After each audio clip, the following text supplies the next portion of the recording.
If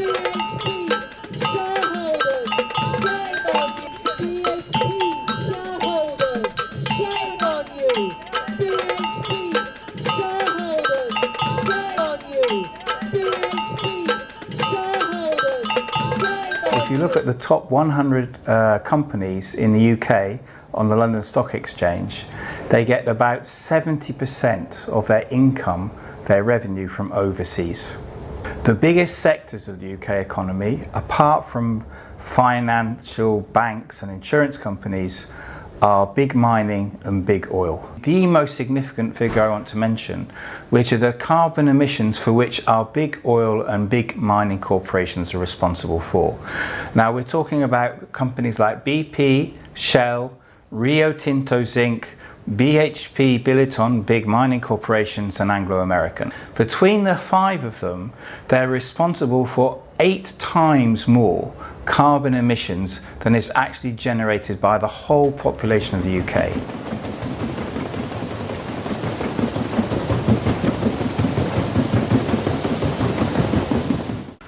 And what we try to do here is use the fact that we live in London as an opportunity to put pressure on these companies that have offices in London.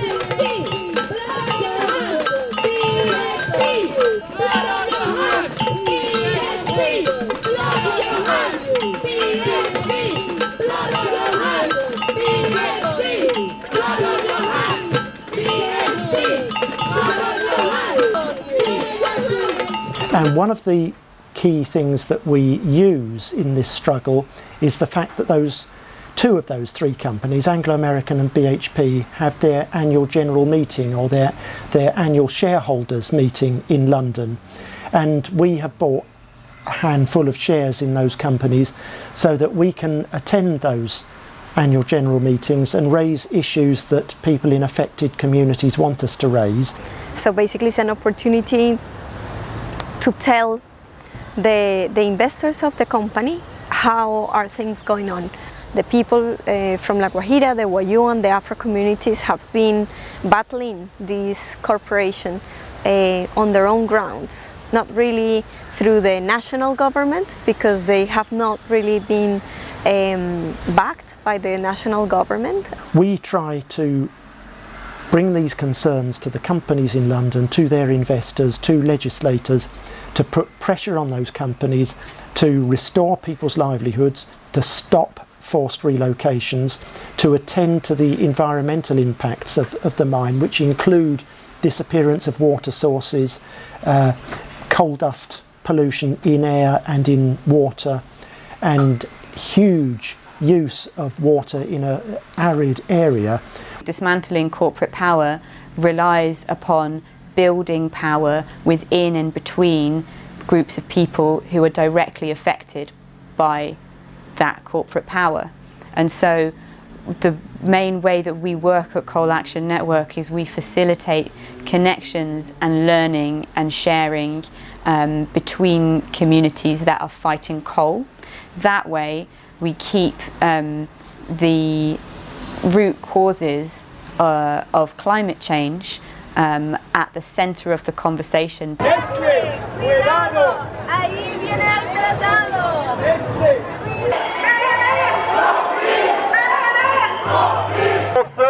Ensemble, on va s'asseoir sur le pont. On organise. No vamos a permitir, vamos a luchar contra la mercantilización de la agua, de la tierra y de los pueblos. The skewed priorities by governments in the last decades have resulted to unprecedented inequalities and runaway climate change. Instead of supporting the rights and welfare of the many, governments have protected and empowered transnational corporations and investors, especially those in the mining industry. Many people think that the global economy doesn't have any rules or governance. It's a kind of free-for-all. But actually it does have rules, and some of those rules, some of the worst rules, are embedded in trade deals and trade agreements outside of the democratic control of us as ordinary people. And what these rules do is give more power to corporations, more power to big international capital, and less power to us, who are trying to defend our rights, who are trying to defend our planet, and who are trying to defend the poorest in society. There are thousands of rules that protect investors that operate across borders. Corporate courts have been used to try to stop governments that say we don't want mining in this area because it will damage our environment. While it is very difficult and almost impossible for communities to have their rights and resources protected when there are conflicts between their interests and that of big business. Inside the AGMs, what I have witnessed is a show-off of this power that corporations have at the moment around the world, where they do decide about the life and destinies of territories and people elsewhere in the world.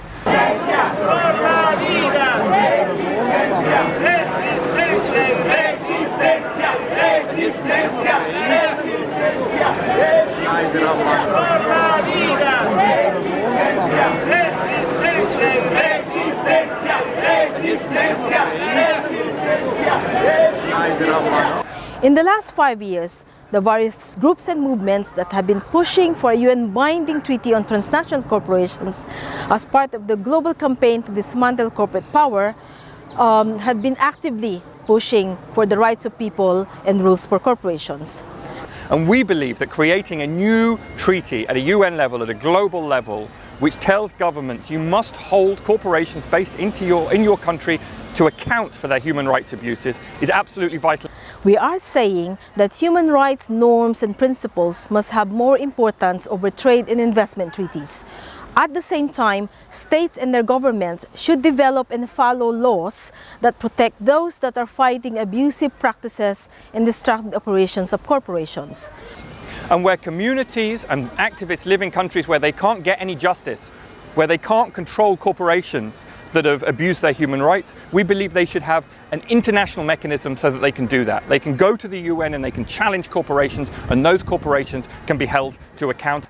More than ever, we need the power of movements and the power of solidarity between movements and concerned groups.